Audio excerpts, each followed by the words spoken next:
Well, hello again. Now, I spent all day Friday on this channel talking about Alexander Isak and his inability perhaps to play 90 minutes. Well, turns out he doesn't need to, does he? If he can give you that over the course of 70 minutes, that'll do, won't it? And I'm going to start with Isaac. There's a lot to unpick from this. Newcastle's 2-1 victory over Wolves, team selection. Miguel Almiron's impact from the bench and other news as to why some of the players weren't in the team. Not to mention, we'll have to revisit what Nick Pope did in the first 20 minutes in the first half there, which ultimately was a massive turning point. But I think the place to start is, and I always say this to myself, if you're walking in the pub afterwards and what will you talk about? Well, you're probably going to be talking about Alexander Isak, and a large part of that is because the pre-match narrative was set, and it was Eddie's comment on Friday to us supporters up at the training ground at Benton that Alexander Isak wasn't ready to play 90 minutes. And because that was unprompted, because Eddie sort of made the decision to say it without really being pushed to say that, we took that as, when is this guy going to be fit? He's been back from the thigh injury for a few months now. We know there's been mitigating factors of one or two little setbacks, but it made headlines, and it was interesting that Eddie sought to clarify that comment just now with us down there in the press room and said that Alexander Isak isn't fit to play 90 minutes for my team. He is for other teams, but it's what he demands of those forwards in terms of that pressing, that high energy. That is what caused him to say what he did on Friday. So perhaps we all ran away with ourselves a little bit in light of that, but nonetheless, that's old news now. What is current news, what is making the headlines, and what deserves to be spoken about above all else for me is his performance there today, because that, for the first time for me, from the start of a match, now some may argue Liverpool away, I thought that performance was illuminated by the goal on his debut, goals rather, of course one was ruled out, but I thought that today was the first example of a consistent performance over the 70 minutes he was on the pitch of a £60 million striker. I thought he was fantastic. Miguel Almiron came on, he's in the headlines too, he got the winning goal ultimately, but my man of the match was Isak. The reason being is, he for me today is the single biggest reason Newcastle looked like the team they did, totally different to what they have done in recent weeks when they've been stale in attack, they've lacked a little bit of energy, they've lacked a little bit of ingenuity. He had everything there today. He was beating men in the 20, 30 yards, 40 yards from goal. He was getting on the end of things in the box, he was popping up in the channels, he was everywhere, he was electric, he really was. I thought he was fantastic, and like I say, that was a £60 million striker, and I'll be perfectly honest, I think that's the first time I've left a match perhaps this enthused about him, and prepared to commit to that if he can produce that on a regular, consistent basis, as Eddie Howe said, well, Newcastle might just have unearthed, a top player, a top striker who can make a difference in the Premier League. Now, he got his goal, of course, didn't he, Newcastle? And the Gallagher end there, Newcastle went 1-0 up, a fantastic header.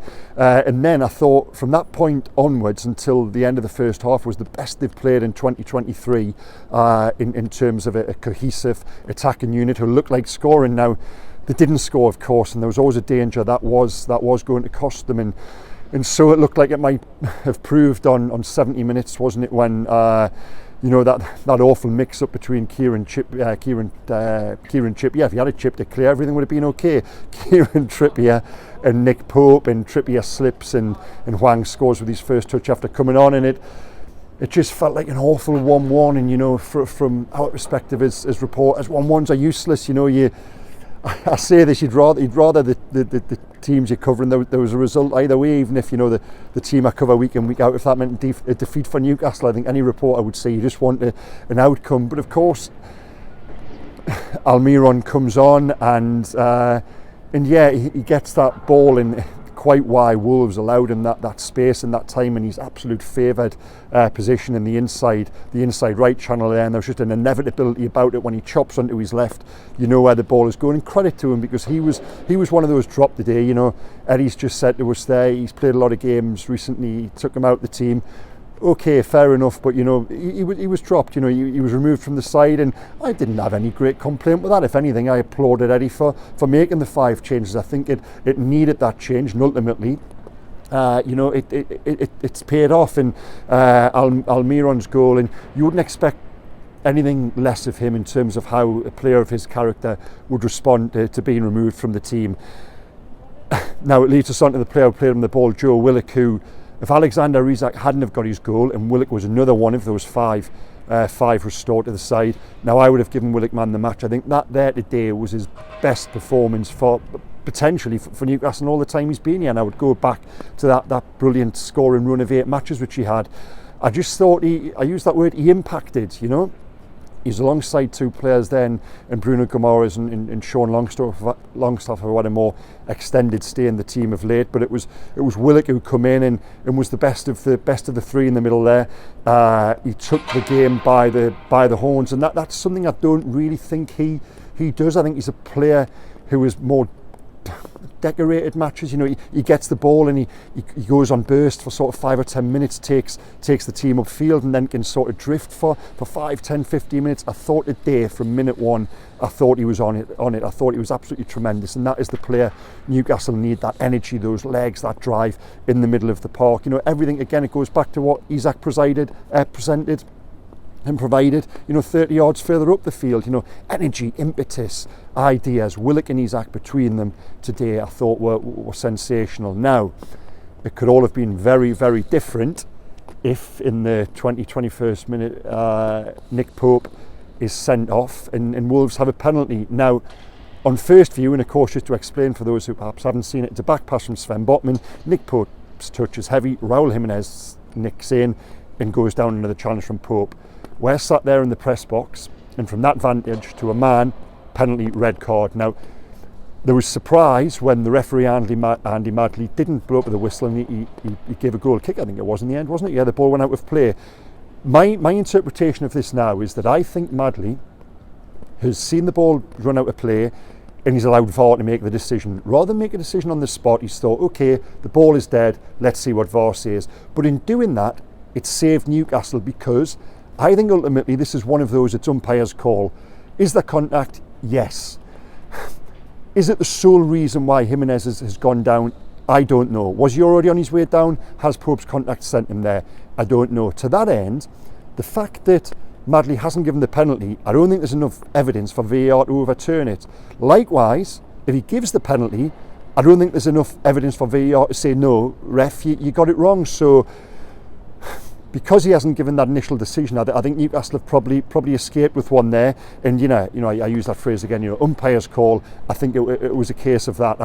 But from that point onwards, these escapes do have a habit, don't they, of liberating the team who's the beneficiaries. And I just thought from that point onwards, Newcastle were fantastic until that sort of 5 or 10 minute little sort of wobble before Hwang scored his goal. Nick Pope had made a couple of brilliant saves, and probably because of the way it's gone in 2023 with regards, results, and they've been fairly luckless. You could sense those nerves creeping in. But for Almiron to come on as he did and respond to being dropped, speaks volumes for his character, and that was the point Eddie Howe wanted to make in the press conference with us there afterwards. And it was I said this in the preview video, didn't I? A hugely, hugely important win for Newcastle. I think another draw here would have just been a 6th win without victory. It would have just been morale sapping for them. As it is, they're back up to 5th, and a victory with a good performance, and crucially with key individuals as well who could make a big difference going forward. They've put in top performances. Now, a couple of little newsy bits to bring you from the press conference just there. Now, Anthony Gordon looks like he's going to be out for 2 or 3 weeks at least with an ankle injury, which he picked up down at Manchester City last week. Now, we probably don't expect him to even be fit for the Manchester United game back here after the international break. That's a blow for him, because as we've seen with Isak, it might only be 2 or 3 weeks, but when you're new to a club, these things have the habit of halting momentum, and you might just find with Gordon now, he comes back, he can't get back in the team immediately, and before you know it, you're approaching the season's end. So no, that is a blow for him and for Freddie in the team. Callum Wilson, who was, we use the phrase dropped, he was taken out of the team today, and I think on recent form, that was every right for him to be taken out of the team. Now, Eddie revealed afterwards he hasn't trained all week because of a bit of illness, so perhaps it was that he wasn't physically ready to start anyway. The other changes were perhaps to be expected. Joe Linton suspended, Shaw comes back in for Lascelles, and then the other big one was Jacob Murphy and Alan St-Maximin coming in for Miguel Almiron, whichever way you want to twist it in terms of which one came in from. So the inclusion of Murphy perhaps did raise one or two eyebrows, but I thought he did well. I thought he did okay.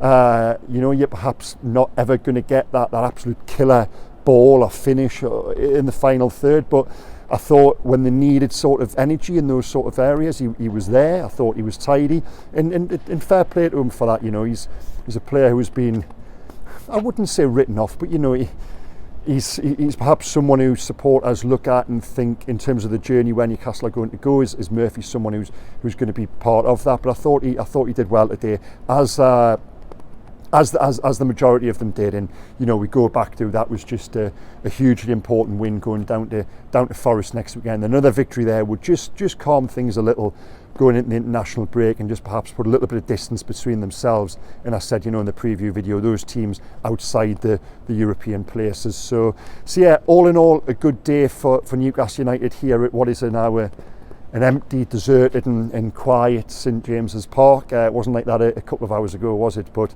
anyway, thanks again for watching, guys. I hope you've enjoyed this. Please hit subscribe, please hit like, please open the description and click on the link through to my match report in the Daily Mail. Take care, and I'll see you again at the back end of the week ahead of the trip to Nottingham Forest. Okay, bye-bye.